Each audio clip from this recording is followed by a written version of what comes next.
The Book of Psalms. Psalm 78. Give ear, O my people, to my law, incline your ears to the words of my mouth. I will open my mouth in a parable, I will utter dark sayings of old, which we have heard and known, and our fathers have told us. We will not hide them from their children, showing to the generation to come the praises of the Lord, and his strength, and his wonderful works that he has done. For he established a testimony in Jacob, and appointed a law in Israel, which he commanded our fathers, that they should make them known to their children, that the generation to come might know them, even the children which should be born, who should arise and declare them to their children, that they might set their hope in God, and not forget the works of God, but keep his commandments, and might not be as their fathers, a stubborn and rebellious generation, a generation that set not their heart aright, and whose spirit was not steadfast with God. The children of Ephraim, being armed, and carrying bows, turned back in the day of battle. They kept not the covenant of God, and refused to walk in his law, and forgot his works, and his wonders that he had showed them. Marvelous things did he in the sight of their fathers, in the land of Egypt, in the field of Zoan. He divided the sea, and caused them to pass through, and he made the waters to stand as an heap.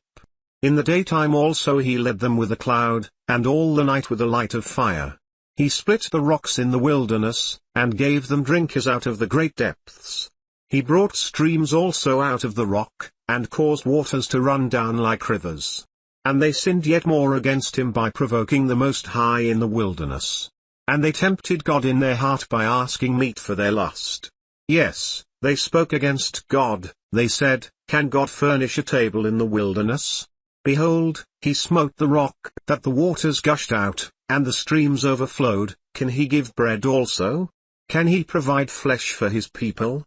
Therefore the Lord heard this, and was wroth, so a fire was kindled against Jacob, and anger also came up against Israel, because they believed not in God, and trusted not in his salvation, though he had commanded the clouds from above, and opened the doors of heaven, and had rained down manna on them to eat, and had given them of the corn of heaven.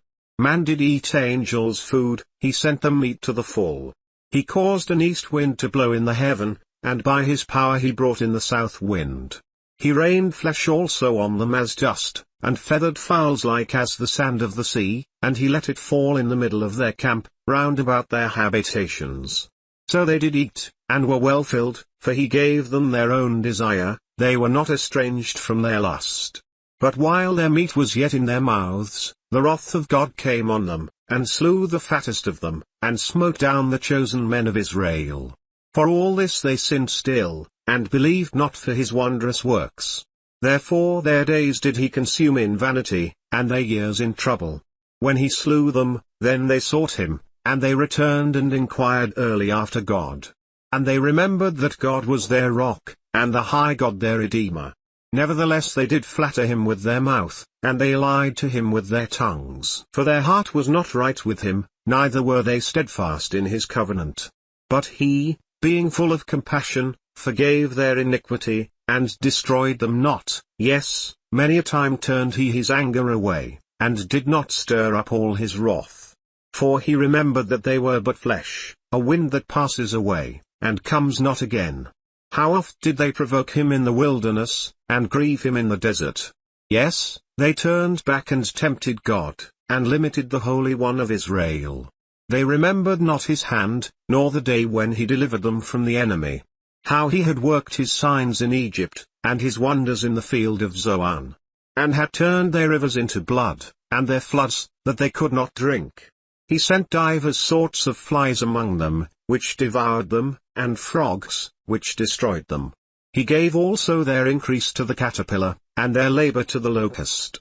He destroyed their vines with hail, and their sycamore trees with frost. He gave up their cattle also to the hail, and their flocks to hot thunderbolts.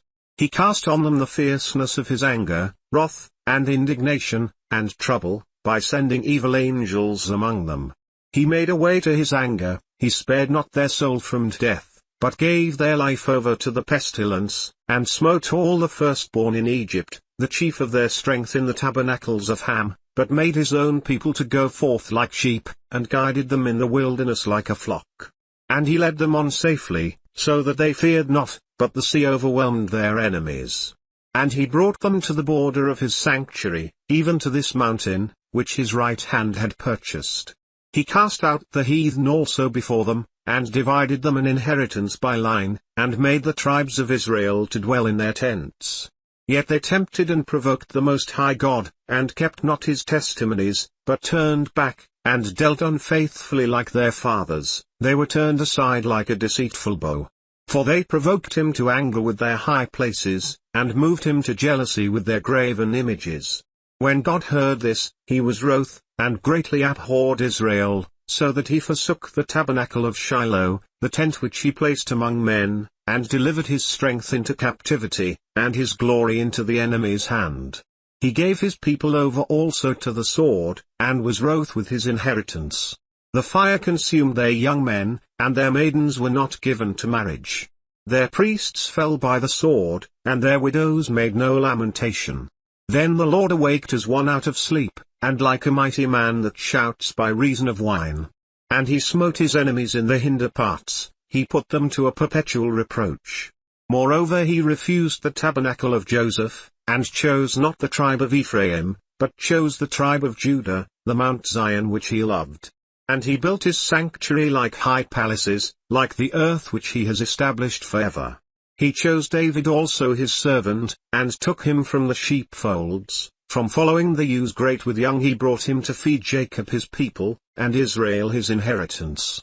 So he fed them according to the integrity of his heart, and guided them by the skillfulness of his hands.